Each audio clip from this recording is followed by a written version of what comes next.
Today we're going to get a 1-year update on the Sea Nano.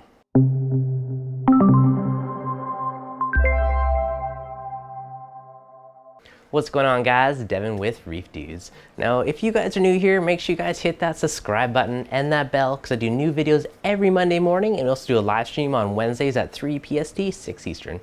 Now, today we're going to do an update on the Sea Nano. I've had this tank about a year now, and I've also had lots of questions on it the last couple months, so I figured we're far overdue for an update.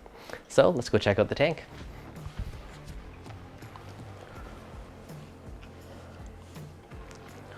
So this is the Sea Max Nano, and I picked this guy up from reefsupplies.ca. So if you guys are in Canada, be sure to check them out.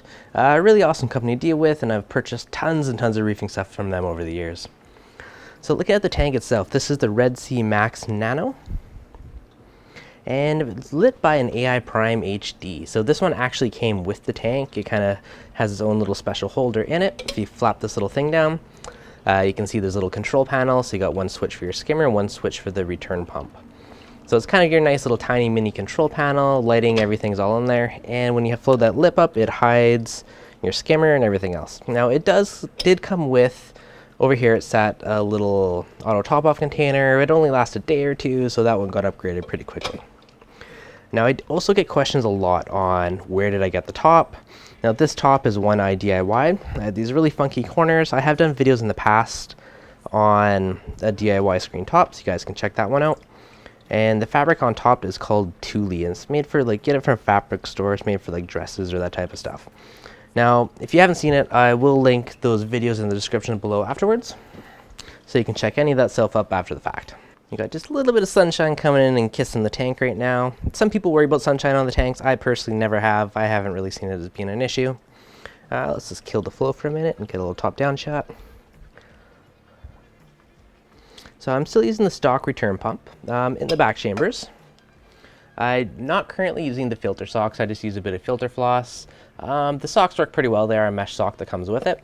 The skimmer works decently well, but for me it's a little bit on the noisy side. So honestly, a 5-gallon water change every week or two seems to keep the tank in check, so I haven't overly worried about it. Next one over here, I am using a cobalt neotherm heater. I believe it's 75 watts. I got all my probes, and here we have all our dosing tubes, and this last line is connected to my DIY auto top-off. You kind of see his little optical sensor on the bottom, if that shows up. And again, I can throw a link to those videos in the description later. Now for flow in the tank, you'll see my little tiny cord poking down, and that is hooked up to an AI Nero 5. So I've been using a little Nero on the back of this. It kind of blends away into the back of the tank, and you don't really see it. It's right under the returns. Now on the side of the tank, I have my 2 frag racks. Now these are really cool racks because they look like real rock and they blend in. Those guys I picked up from Sustainable Marine Canada, and I do really dig these because if I'm looking at the tank from the side, you don't even really notice there's a frag rack other than the little plugs on it. So it does look really stealth. Blends in quite nicely and kind of just flows with the aquascape. Speaking of aquascapes, the rock that I used is the Carib Sea Life Rock Shapes. Now this stuff I actually had before the tank, so I ran it in the sump of my big tank for about a month because I was waiting for the tank to show up.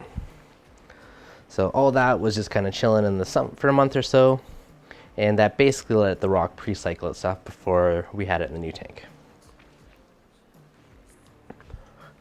Now as for coral, overall things are doing pretty well. I actually did have more coral in the tank, but when I upgraded to the newer shallow reef, I stole a bunch of frags out of the tank and a bunch of coral out of it. So I've actually grew out and I lost a bunch of it, but the big tank was the main one I wanted to get looking pristine, so the Nano was very kind to donate. Now with the AI Prime HD, I am getting some awesome coloration. I'll see how well it shows up, but right there is a gold bangle torch. I put in a single head of this guy a while back, and it is growing like crazy. I gave one buddy a head the other day, and I have another head of it sitting on my frag shelf for one of my other friends. So that's been growing very well in here. Above it here, you can see I got the Maggie Torret. This guy is actually growing very well too. Really cool coral. It's kind of green, then it goes into like almost a whitish and purples, and very cool. Beside it, we have the Sunny D's. Behind it, we got some green Pavona. There's another tealy acro over there. We got some pink hippos in the top. This one is the Palmer's Blue Millipora. If you guys have been paying attention to the channel for a while, you know I love my millies. Got that guy. Next, a super bright green acro. Then we got pink lemonade. Got a tealy trumpet. No idea what that guy is, but very bright green. Like a baby blue flesh, and it goes to bright green. That one's kind of a purple, I don't know if it's a stag or a torp. And then we have a fathead dendro. So dendros are another really cool coral. If you guys have never had one, it's kind of like a sun coral, except it's photosynthetic, so it's not quite as finicky and a little easier to keep. So they give you a little more big splash of color. Heads are almost always open, so really cool coral. Beside it we have the rainbow monty, and in front I have an Australian button scully. So really cool guys. He's kind of closed up right now. When he's feeding, you get these big crazy feeder tentacles come out of it. And he was almost all red when I got him, so now he's starting to get some oranges and other cool colors in it. Now if we go down a little lower, I got all my rock flowers, so I'm kind of debating turning this tank into a rock flower tank long term. I'm not sure if I should keep this tank, or maybe I upgrade to a bigger, shallower tank and make a rock flower tank. We'll see. But I do really love rock flowers, so that could be a really cool display. So a bunch of these ones, I got actually most of these at Macna. That one was, I bought locally. Those three and that little guy over there all came from Macna last time. Some radioactive dragon eyes, some recordias, some yumas. Not quite sure what this guy is, but some kind of a bumpy and crusty monty. Candy kite, kryptonite tonight. The back, I always forget about it, but I got some frog spawn. Good old top-down views, gotta love those. I forgot about that guy. That is a scrambled egg zoa, another really cool one I picked up from Macna. And yeah, so overall, the inside of the tank's doing pretty good. A little bit of sunshine coming in. Again, I don't know. I've never really worried about sunshine. Some people do, but I like the nice warm glows you get on the tank once in a while. So let's go down to the stand. For a controller, I'm using the eCoral controller. And this guy's been on the tank for a few months now. It's been doing an excellent job with it. This next, we got the EK doser. So this is, again, same brand, eCoral. This is their Wi-Fi doser. And below it, I got the DIY Voss water bottles. It's another one of DIYs I did a long time ago. So I do have a tutorial on that one if you guys want to know how to make these. Again, I'll link that in the description below. So this is doing a great job keeping the tank rock solid stable. Now if we look up, I do have two different lightings in here. This one is on a motion sensor. So when I open the door, the stand just kind of lights up for me. And I also have a little LED ring kind of around there, so you can kind of play with the colors. Now this came with my Marine Depot control board. And it was kind of meant to go inside or around it, but since this board literally just fit in the stand, I decided to put them up there as stand lighting. So super cool controller board. It's made of a neat material. It's kind of like a PVC wood almost. So you can drill it, sand it, do whatever you want, just like you could with a piece of wood, but it's waterproof, so very cool. Got my overkill huge auto top off bin, so I got a nice 5-gallon jug. And for the auto top off, this is again a DIY project. And yeah, I'll try and remember to link to that project as well, because I'm sure I'll get questions on it. So this guy will keep the tank going for ages, but I have to refill it, which is a very nice perk. Another really cool thing, actually, on Instagram. If you guys aren't following me on Instagram, Instagram.com/ReefDudes or just at ReefDudes. And I'm almost at 10K on Instagram, so I partnered up with Marine Depot and I'm going to do a giveaway for the standard version of the controller board. So make sure you guys are following me on Instagram, keep an eye out for that, because that's going to be coming up real soon. Now, talking about dosing, I'm still using the Red Sea foundations. So I've been using that on the tank. These actually have been lasting ages. They're probably still, I'm going to say, a third to half full, and it's been about a year. So great investment, especially on a nano tank, buying the bigger bottles of those. Now if we go around to the side of the tank, we can see the Nero 5. So Nero 5 is doing all the flow in the tank. It really does kind of tuck away, like you almost don't even notice it back there. And this guy, a lot of people question if it's too much flow for a nano. The one thing that is really cool about this pump is I can turn down the flow, I can turn it down to 1%. So I could probably have this in like a 5-gallon tank if I wanted to. So really cool, really versatile. You can go 1% increments, which gives a ton of...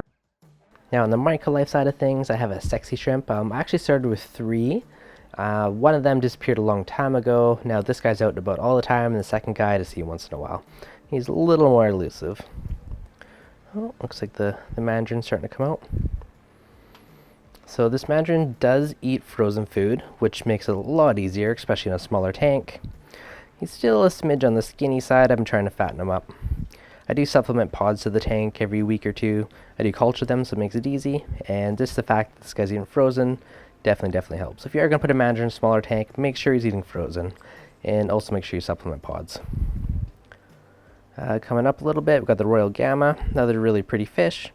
This guy's a bit more timid. He does hide a fair amount, but usually once you step back a little bit from the tank, he'll start popping out and being more active again. One of my other semi-newer additions is a purple firefish. Now this guy is a little bit of a wuss. He does hide quite a bit. I recently added a yellow chorus wrasse, which actually seems to help kind of bring him out a bit more.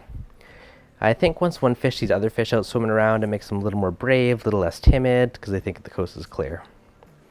So yellow chorus wrasse is one of those fish that I've wanted for a long time. They're great pest eaters, they're very social, and they'll pick off any little pests that may come in on frags or anything else in your tank. So they're a great addition to the tank, so I was pretty happy to finally find one. Lots of people say they see them everywhere. I personally never see them in any of my LFSs, so when I saw one, I'll come up on the list, I had to go run in and snag them up. So overall, I'm really happy with how the Nano's turning out. I obviously did steal a few frags for the big tank, so some of the corals aren't quite as big as they were, but I think I left enough that the tank still looks good. Now, one of the fun things about having a Nano is it just helps you appreciate a lot of the micro life. You know, like little things like sexy shrimp, I got porcelain crabs, pom-pom crabs, other little creatures that are hiding throughout the tank. It's kind of fun to see them pop out. They would otherwise get lost in a large reef tank. Lighting wise, again, AI Prime HD's been an awesome light. I'm getting really nice coloration on a lot of the corals between that and the Red Sea dosing. So between the two, things are looking pretty darn good. For flow wise, kind of went over it, but we just had the AI Nero 5. Controller was the eCoral. My DIY dosing containers, DIY auto top off, Red Sea foundations, and yeah, that's pretty much it. I've tried to keep the tank fairly simple. I try and give it a 5-gallon water change every week or two. And aside from that, that's about it. It's about the only extent of the maintenance, change the filter floss, and everything is happy. So that was the 1-year update on the Red Sea Nano. If you guys enjoyed it, make sure you hit that like button. If you're new, make sure you subscribe. And I just want to throw a quick shout out and thank you to Kevin and Robert, my 2 Patrons. Really appreciate you guys. Thank you very much. So I'll catch you guys on the next video.